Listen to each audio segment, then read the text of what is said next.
Shabbat Shalom. In the depths of the COVID lockdown, I found myself baking a lot. Cookies, brownies, cakes, anything that I could make with flour, sugar, eggs, butter, chocolate chips. I never got into sourdough like so many people did, but I did start baking. I would bake something, eat a little bit, and then drop the rest off for friends in my neighborhood. It gave me something to do that wasn't on a screen, in that time when almost all of my human interaction was via screen, texting, calling, FaceTiming, emailing. It was a solace of some kind, a task that had a beginning, middle, and end, where I could use my hands and use a different part of my brain. It gave me something else to do with what felt like large expanses of formless time, alone in my house, too afraid to go out. And it also gave me a way to connect with my friends and neighbors. Even if I couldn't be in their houses or eat cookies with them or have dinner around a table, I could at least do this. I could remember that I was still part of something bigger than me, even though it didn't feel like it. I could take some ingredients and mix them together and create something else entirely. And then I could share that.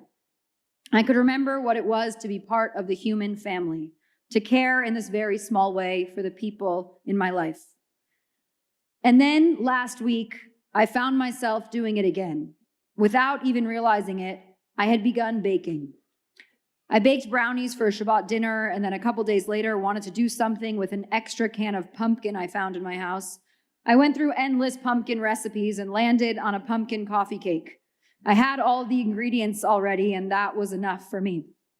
Much like those dark days of COVID, I've found myself having a hard time leaving my house lately, and things that don't require a trip to the grocery store are a relief. So I baked the cake, and then I looked at it and I didn't know what to do. I'm one person, and it was a whole cake.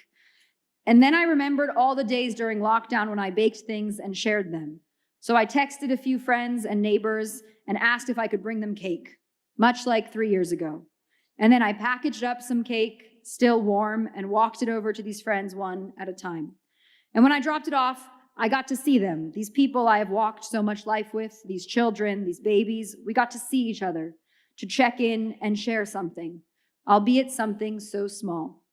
An exchange of humanity, of connection, of care, and of love. Or at least, that is how I see it. These last few weeks, like so many of you, I look out at the world and I don't know what to do. I don't really know how to move forward or what the grand scale solutions are. I am afraid. I am uncertain. I feel like I have no power over the Israeli government, over Gaza, over the military decisions, over the casualties and the violence and the injured people and the hostages and the growing death toll and the grief and the trauma and the fear and the loneliness and the anti-Semitism and the rupture in humanity that we are all witnessing. We sit here, all of us, brains in overdrive, trying to process and grieve and understand, be angry and sad and hurt and lonely, and still somehow get out of bed and get dressed and feed our families and go to work and pick our kids up from school and feed them again and try to rest and eat. And it's all so hard and so much. We're exhausted, both from the fact that no one is sleeping and from the fact of the existential exhaustion from the trauma we are living out in our bodies. Tomorrow marks 30 days since the brutal terrorist attacks. Shloshim, 30 days. This is all still so new, and yet it feels like these have been some of the longest weeks we have ever experienced.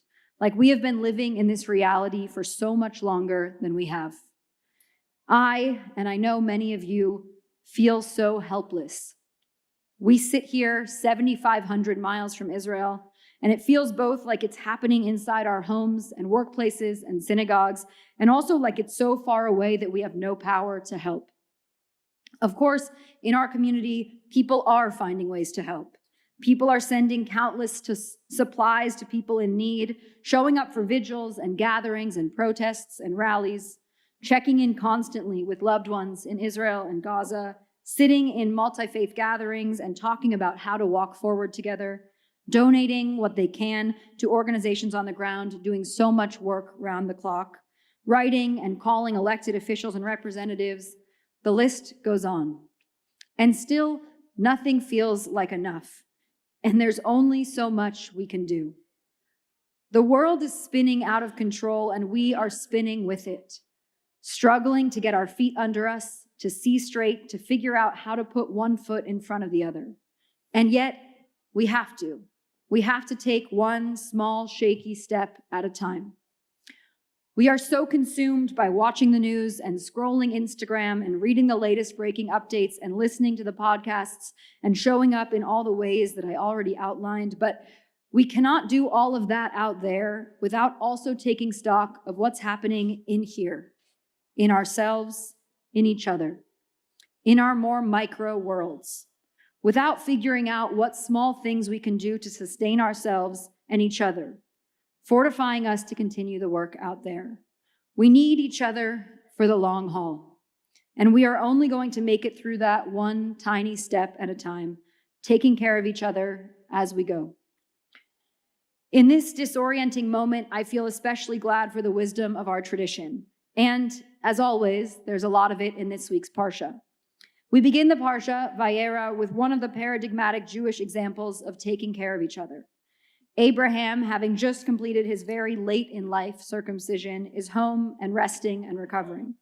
At this moment, he then sees 3 people walking toward him. And instead of just letting them walk by or going inside or pretending he didn't see them or just resting, he runs to greet them. He hurries to make them feel seen, acknowledged, important, even though he, in his own world, is in pain and struggling. He looks out and chooses to give what little energy he has to someone else. He washes their feet. He encourages them to rest under a tree.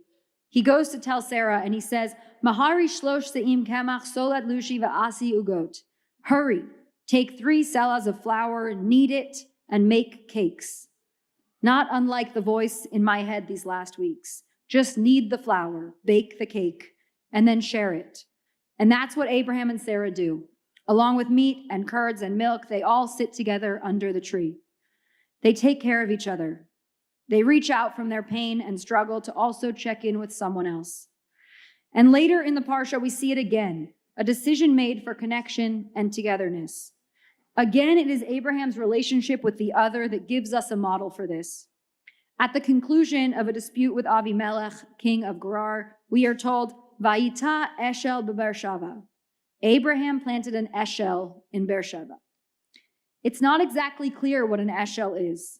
It's often translated as some kind of tree, a tamarisk, precisely, which it turns out is a shrub with bright red flowers. But many of our sages were moved to read that symbolically. Maybe he planted a place or an idea, not a tree. In the Talmud, in Tractate Sota, we see that some of our sages thought it was an orchard, while others thought it was an inn, a lodge. And that brings us to another take on Eshel, which is that it is actually an acronym. Aleph, Shin, Lamed. Achila, Shtiya, Livaya. Eating, drinking, and accompanying. These are the 3 parts of Eshel. And these are the 3 parts of hospitality or of welcoming or of gathering or of being in community. Feed people, offer them drinks, and be with them. Sit with them, hold their grief with them. Abraham is offering people company, companionship, connection. His small healing act is to extend a hand, to remember that he is part of something much bigger than himself, that he has family, friends, neighbors, travelers, strangers, and that there is healing in eating together, drinking together, being together. No matter the gravity of the circumstances, those things matter. We have to nourish ourselves and each other to weather the storms. That is his offering. And maybe his question, what is it that you need from me? Or what can I offer you? Do you want some tea, a snack? Should we take a walk together? Do you just want to sit together and cry? There is space for all of it. Achila, shtiya, livaya. I want to go back for a second to the initial verse that explains Abraham planting the eshel. The verb that is used, vayita, to plant, is only used in 2 other places in the whole Torah. And both come before this use, even though this one is only 20 chapters into Genesis. The first use of Vayita is in the Garden of Eden, all the way back in the beginning, chapter 2 of the Torah. It says, Vayita Hashem Elohim gan be'eden mikedem, vayasem sham et ha'adam asher yatzar. God planted a garden in Eden, in the east, and placed the human there who had been created.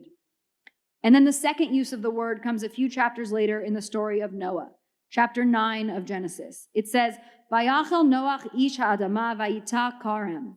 Noah, the tiller of the soil, was the first to plant a vineyard, similar in some ways to the potential orchard we see later with Abraham. But neither the planting in Eden nor the story of Noah worked. They both go awry. The planting in Eden results in a human eating from the tree and then being kicked out of the garden. Achila, eating. And then with Noah, he sees the horrors of the world and immediately gets drunk from the grapes that he planted, leading to his demise in many ways. Shtia, drinking. Achila and shtia. Those are the only other two uses of the verb vayita. But here, with Eshel, we see a repair. We see an attempt to reroute a world that has already twice gone off the rails. Instead of these other models, we see a better one, a more true one. We have seen achila, eating, on its own, and shtia, drinking, on its own, both ending poorly. But we never had livaya. We never had accompanying each other. We never had that in combination with the others. That is the healing. That is what was needed, a way to be together, an opportunity to see and be seen, to grieve and to cry, and eventually to hope. Abraham, unlike in the earlier stories, plants something so that other people can benefit from it. He creates roots for community, for seeing each other, for knowing each other, for staying together through the hardest and most impossible times. We are in one of those times right now. We look around and everything is just so painful, so full of strife and hate and violence and grief and loss. A world much more like that of the time of Noah before God made the decision to destroy that world, or like Sodom and Gomorrah, another story told in this week's Parsha. It's all too much to bear. And somehow we have to bear it. We have to find our way, get our feet under us, ground ourselves, and take one small step at a time.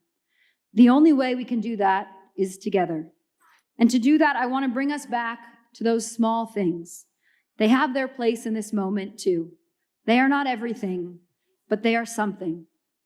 We need each other for every one of those small steps that we take. Plant something, create something, offer something, bake something and take it to your neighbors. Call a friend you've been meaning to call. Take a walk with your cousin. Send food to a friend. Make dinner for your family. Be gentler with your partner, your parent, your child.